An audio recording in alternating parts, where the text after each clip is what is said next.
Perkenalkan, nama saya Ayu Kristianti, saya berasal dari Kota Gresik. Saya berada di kelas PM 2021C dengan NIM 210301740084. Nah, pada kesempatan kali ini, saya akan menjelaskan pembuktian teorema 11.4. Selamat menyimak. Bismillahirrahmanirrahim. Di sini saya akan menjelaskan teorema 11.4. Diberikan bidang E dan bola yang berpusat di titik P. Misalkan F kaki ruas garis yang tegak lurus dari P ke bidang E. Maka hanya tepat satu di antara tiga pernyataan berikut ini yang berlaku. Yang pertama, setiap titik di E di luar bola. Yang kedua, F di bola dan E bidang singgung bola di F. Yang ketiga, F di dalam bola dan bidang E memotong bola di lingkaran yang berpusat di titik F. Nah, di sini diketahui bola berpusat di titik P. Ada sebuah bola yang memiliki pusat di titik P. Pusatnya adalah P. Yang terletak di bidang E. Yang terletak di bidang E ya teman-teman. Kemudian titik F terletak pada bidang E. Terdapat titik F, teman-teman, yang terletak di bidang E, sehingga ruas garis PF tegak lurus di bidang E. Tegak lurus di bidang E. Nah, kita di sini membuktikan tepat satu dari tiga pernyataan berikut ini benar. Yang pertama, sembarang titik Y pada bidang E terletak di luar bola P. Yang kedua, F terletak pada bola P dan bidang E menyinggung bola P di F. Yang ketiga, F terletak di dalam bola P dan bidang E memotong bola di lingkaran yang berpusat di F. Nah, di sini bukti untuk kondisi yang pertama, yaitu sembarang titik Y pada bidang E terletak di luar bola P. Maka, langkah pertama yang akan kita lakukan ialah kita akan memandang F yang terletak di luar bola P. Dan R merupakan jari-jari bola P. Jadi, ini merupakan jari-jari dari bola P. Oleh karena itu, PF itu panjangnya pasti lebih besar daripada jari-jari atau R ini. Jadi, kita tulis di sini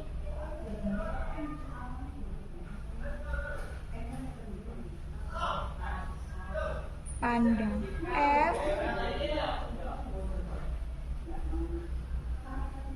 terletak di luar bola P dan R merupakan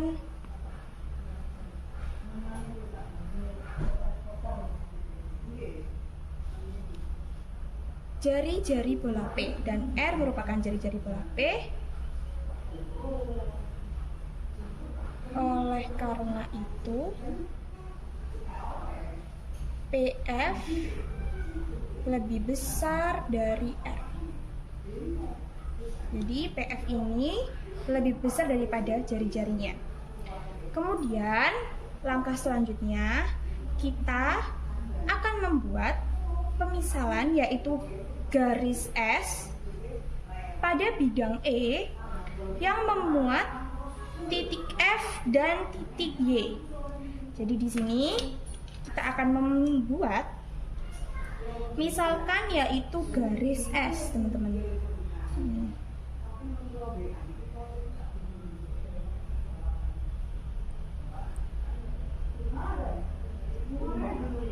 S yang memuat titik F dan memuat titik Y. Yang kita tulis, dibuatlah misalkan garis S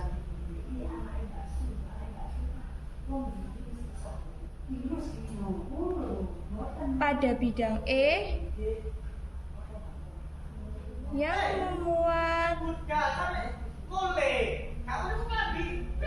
titik F dan titik Y.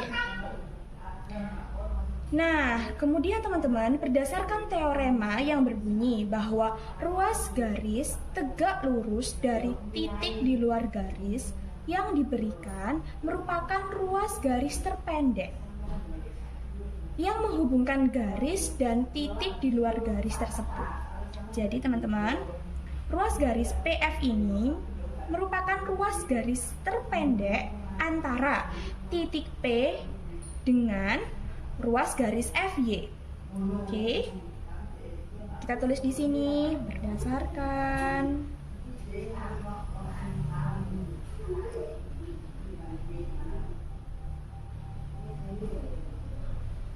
teorema yang berbunyi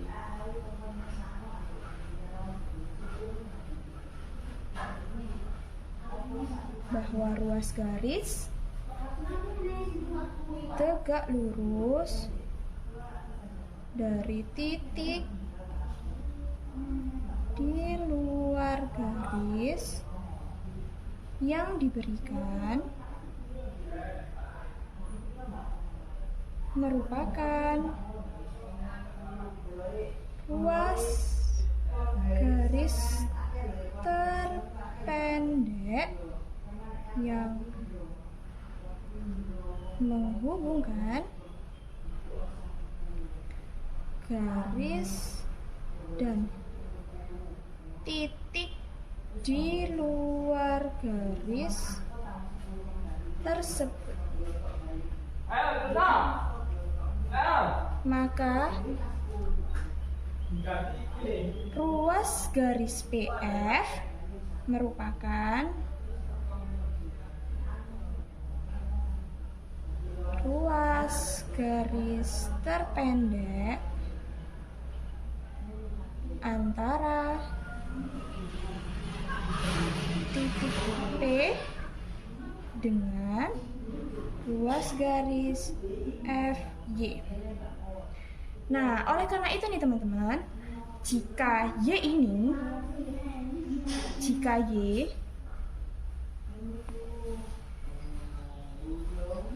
adalah sembarang titik lain pada bidang E selain titik F, maka panjang ruas garis PY ini lebih besar dari ruas garis PF.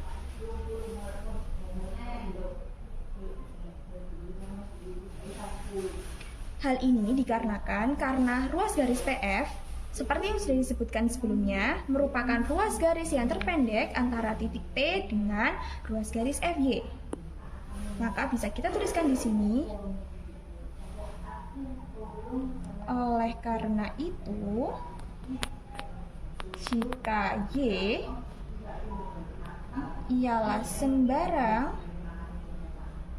titik lain pada bidang E selain titik F, maka ruas garis PY itu akan lebih besar daripada ruas garis PF. Nah, teman-teman, seperti yang kita ketahui tadi, karena panjang ruas garis PY itu lebih besar daripada ruas garis PF, dan PF tadi juga lebih besar daripada jari-jari bola P, maka berdasarkan sifat transitif, PY itu pasti lebih besar daripada jari-jari. Oke, bisa kita tulis di sini. Karena PY lebih besar daripada PF, karena PY lebih besar daripada PF, dan PF itu lebih besar daripada R, seperti yang sudah disebutkan di awal, PF itu lebih besar daripada R, maka berdasarkan sifat transitif, PY lebih besar daripada R. PY akan lebih besar daripada jari bola R, bola P maksud saya. Yang berarti di sini teman-teman, yang berarti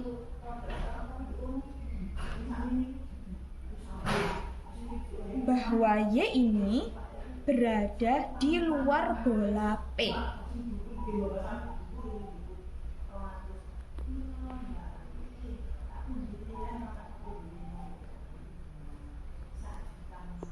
Oke. Nah, sehingga teman-teman, karena titik Y ini mewakili semua titik pada bidang E selain titik F, dan F dan juga Y ini keduanya terletak di luar bola P, maka kita dapat menyimpulkan bahwa setiap titik pada bidang E berada di luar bola. Oke, bisa kita tulis sehingga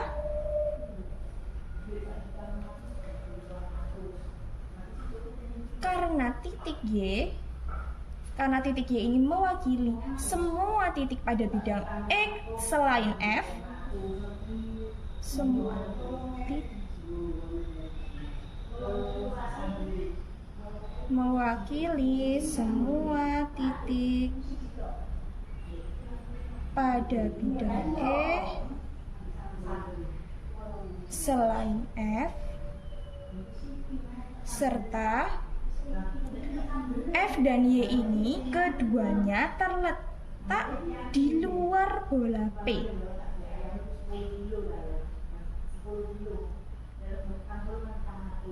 F dan Y keduanya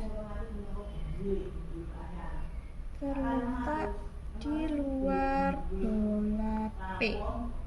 Maka dapat disimpulkan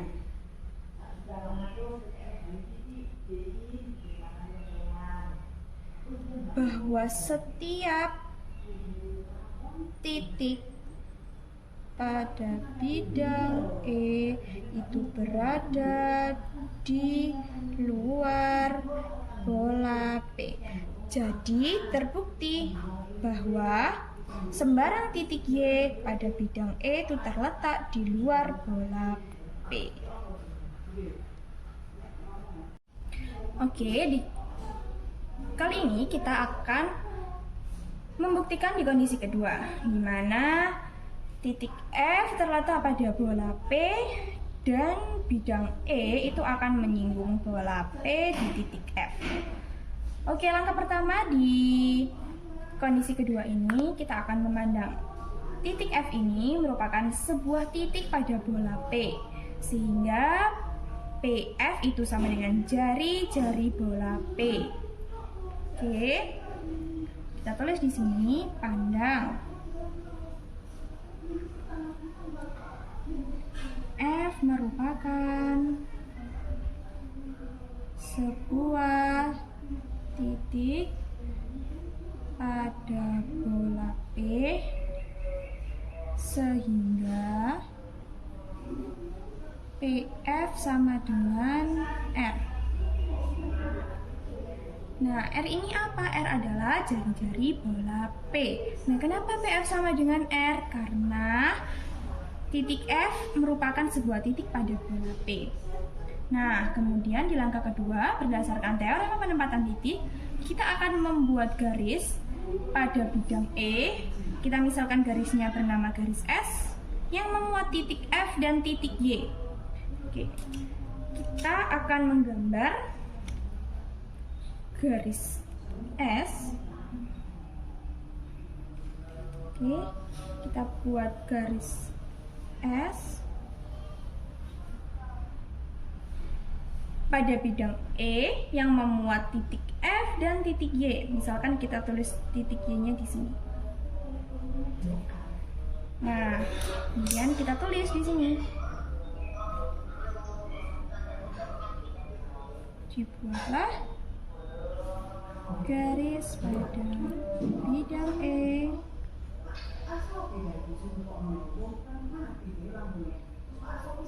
yang memuat titik F dan Y.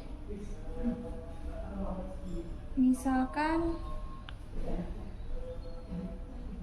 garis S. Nah, berdasarkan teorema yang berbunyi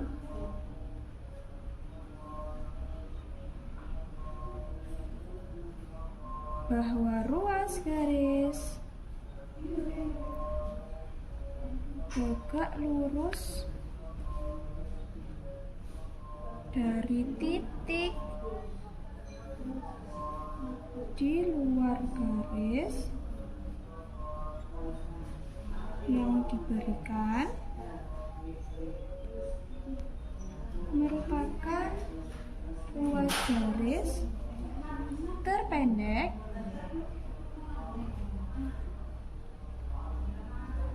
yang menghubungkan garis dan titik di luar garis tersebut. Maka ruas garis PF merupakan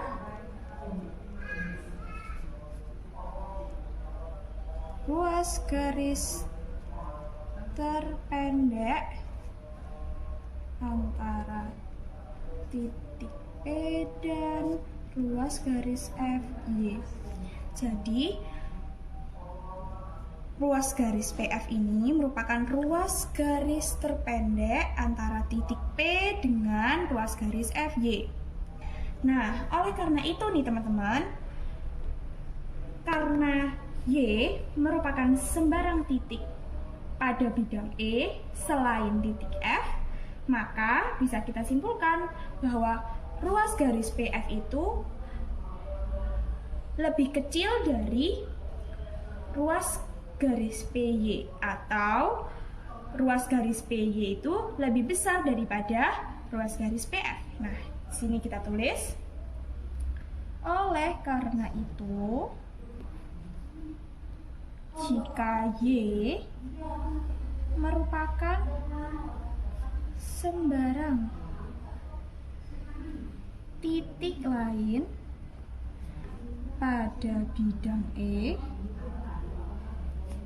selain titik Y, selain titik F maksud saya, maka ruas garis PY itu lebih besar daripada ruas garis PF. Mengapa? Karena di awal sudah disebutkan bahwa PF, ruas garis PF ini merupakan ruas garis terpendek antara titik P dengan ruas garis FY. Maka ruas garis PY ini tentunya lebih besar daripada ruas garis PF. Nah, kita tarik di sini ruas garis PY.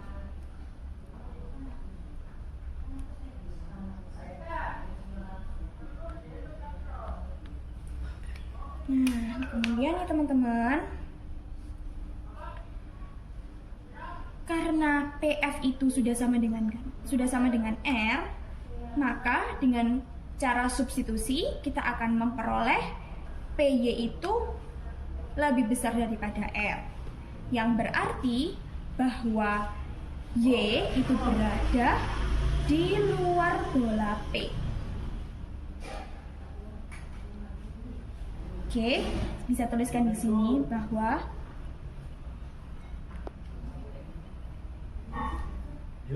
karena PF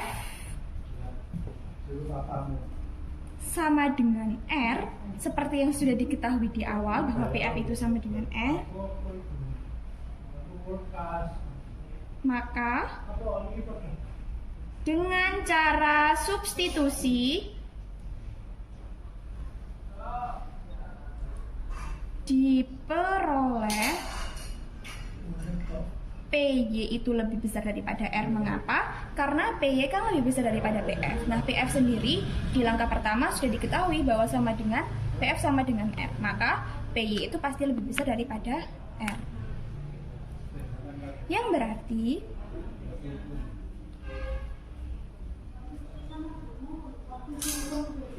bahwa Y itu berada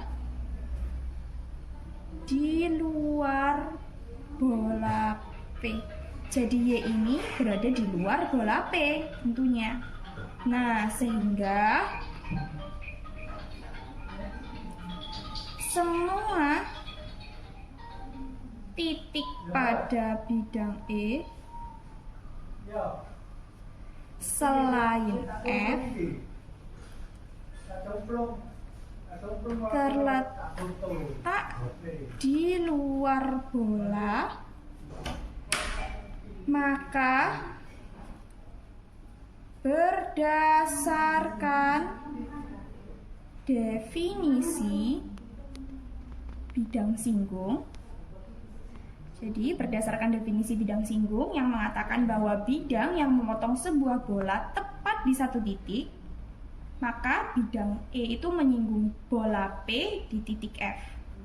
Jadi bisa kita tuliskan di sini, berdasarkan definisi bidang singgung yang berbunyi bidang yang memotong sebuah bola tepat di satu titik, maka bidang E itu menyinggung bola P di titik F, sehingga terbukti bahwa F terletak pada bola P dan bidang E menyinggung bola P di titik F. Nah, untuk kondisi ketiga, pembuktiannya kita tulis dulu bukti kondisi ketiga. Langkah pertama yang akan kita lakukan adalah dengan memandang titik F ini berada di dalam bola P. Kita tulis dulu. Pandang F berada di dalam bola P.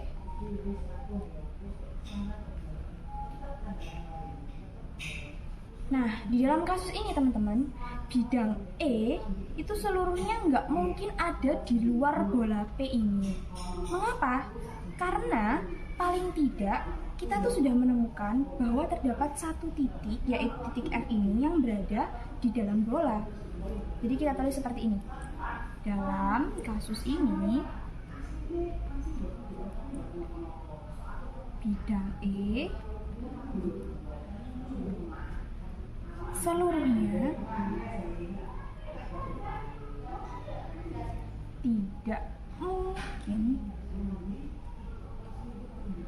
ada di luar bola P. Hal ini dikarenakan paling tidak terdapat satu titik, yaitu titik F. Ini ya teman-teman, titik F ini yang berada di dalam bola. Nah, langkah ketiga atau langkah selanjutnya kita akan membuat sebuah garis. Kita namakan garisnya adalah garis S yang terletak pada bidang E yang memuat titik F itu sendiri. Jadi kita buat dulu garis. Kita buat garis di bidang E. Misalkan ini garisnya adalah garis S pada bidang E yang memuat titik F. Ini tadi. Oke. Kemudian kita tuliskan di sini, dibuatlah garis S yang memuat titik F di bidang E.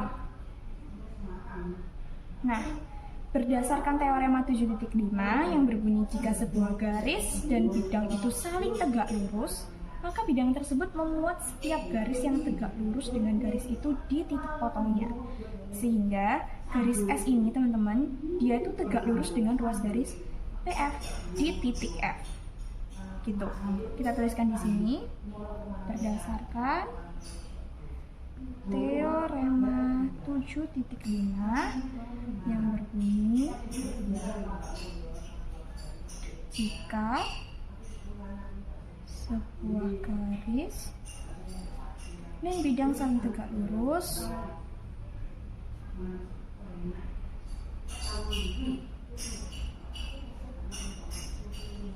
maka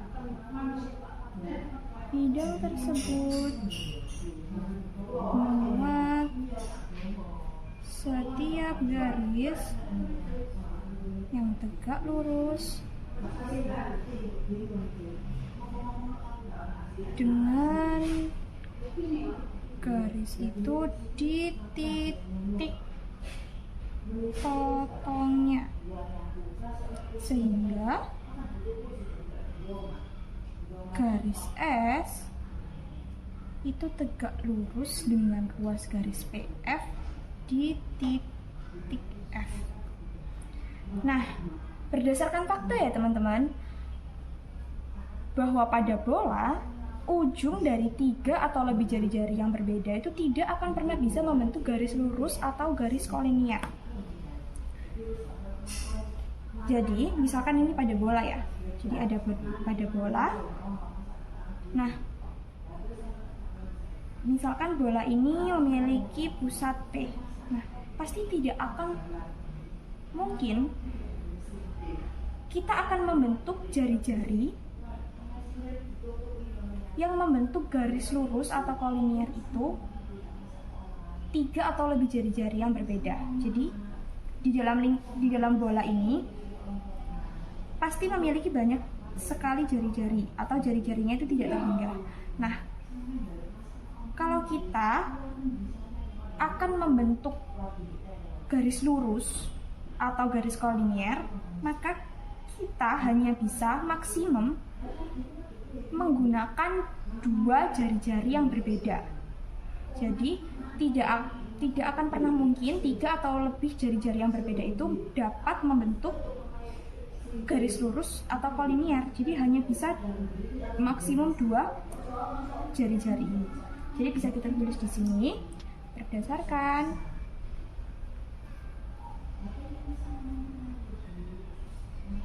fakta pada bola bahwa ujung dari 3 atau lebih jari-jari yang berbeda tidak akan bisa membentuk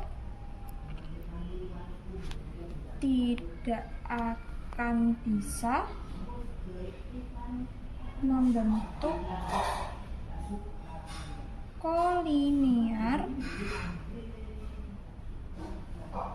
sehingga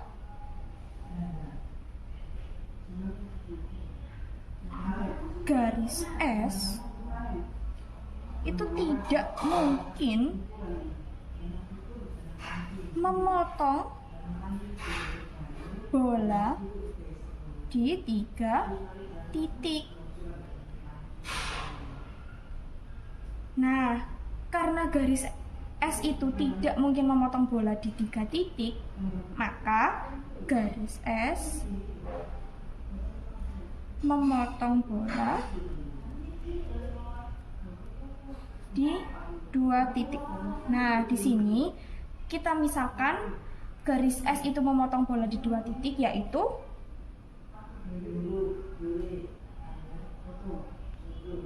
titik Y dan titik T. Jadi garis S itu memotong bola di 2 titik, misalkan di sini itu garis Y dan di sini adalah garis T. Nah, ruas garis PY itu sama dengan ruas garis PT. Mengapa? Karena ruas garis PY merupakan jari-jari pada bola P, sama halnya dengan ruas garis PT. Maka ruas garis PY dan ruas garis PT itu adalah jari-jari pada bola P.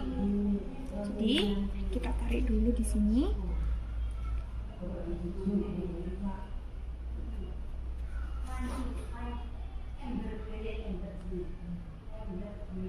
Nah,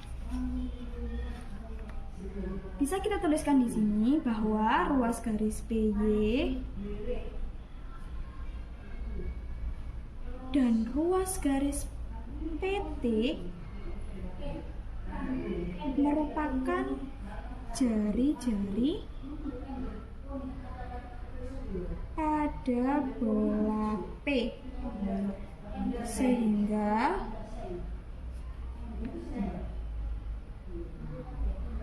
ruas garis PY kongruen dengan ruas garis PT. Mengapa ruas garis PY itu kok kongruen dengan ruas garis PT?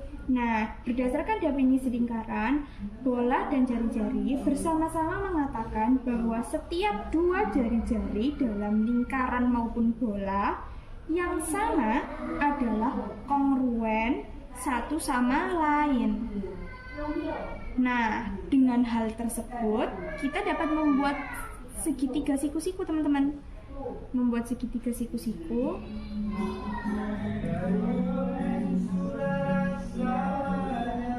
PYF dan segitiga PTF yang berhimpit di PF.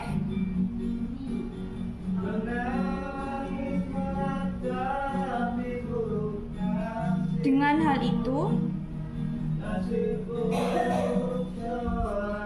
dapat dibuat segitiga siku-siku PYF dan segitiga PTF yang berhimpit di ruas garis PF.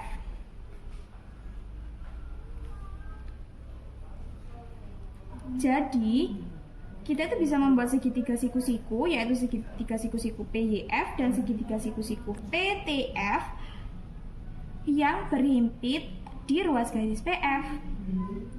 Nah, berdasarkan sifat refleksif, kita tulis di sini, berdasarkan sifat refleksif ruas garis, maka ruas garis PF itu kongruen dengan ruas garis PF. Dan karena sudah diketahui di awal bahwa ruas garis PY itu kongruen dengan ruas garis PT, ruas garis PY kongruen dengan ruas garis PT, maka berdasarkan teorema hipotenusa kaki,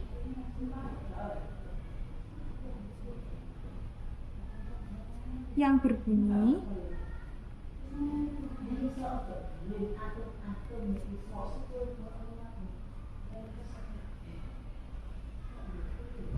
jika diketahui kesesuaian antara dua segitiga siku-siku jika hipotenusa dan satu kaki dari segitiga kongruen pada bagian yang bersesuaian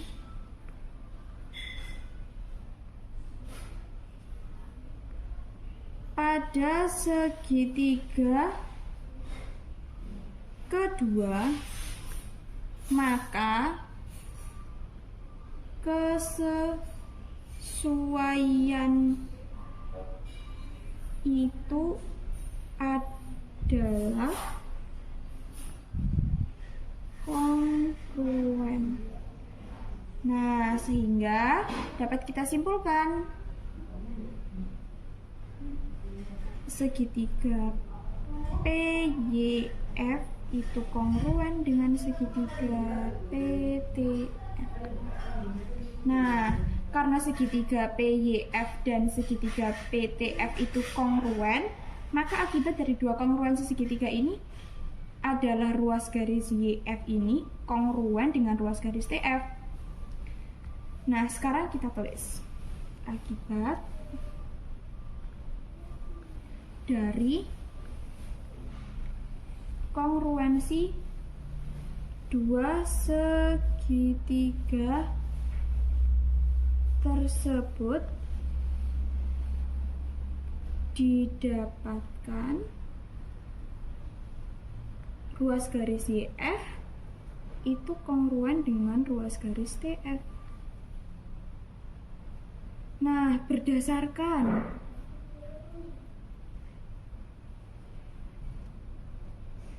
titik tengah ruas garis,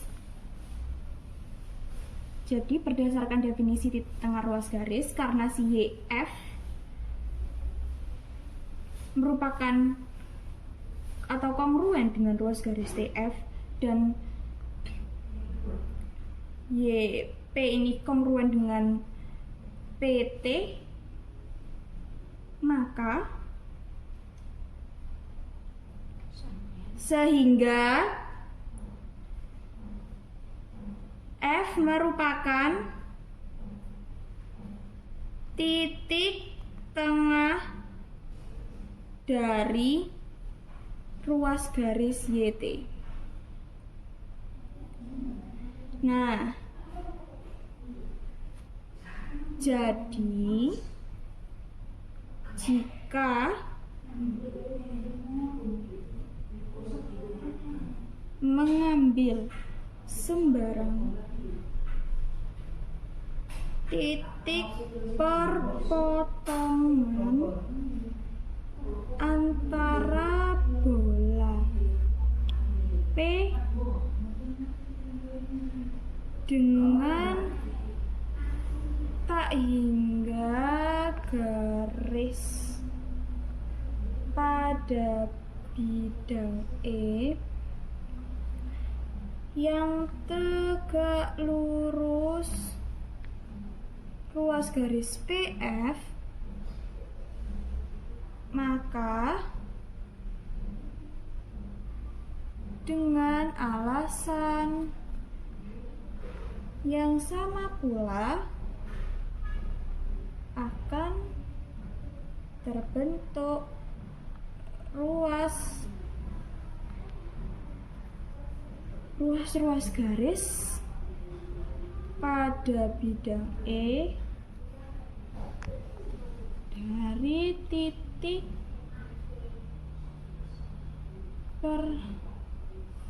perpotongan itu ke titik F yang panjangnya selalu sama. Jadi teman-teman, di sini maksudnya ketika kita mengambil sebarang garis di bidang E, maka perpotongan yang tegak lurus dengan ruas garis PF di titik F itu juga pasti tidak terhingga di dalam bola itu tadi. Nah, karena dari step yang sudah kita kerjakan tadi, kita bisa menemukan bahwa titik F ini merupakan titik tengah dari ruas garis YT.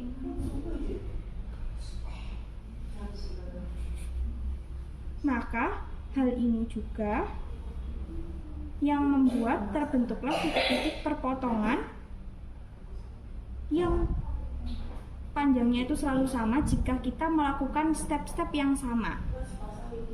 Jadi ketika kita melakukan step yang sama pula, maka terbentuklah titik-titik perpotongan ke titik F yang panjangnya itu selalu sama. Nah, oleh karena itu,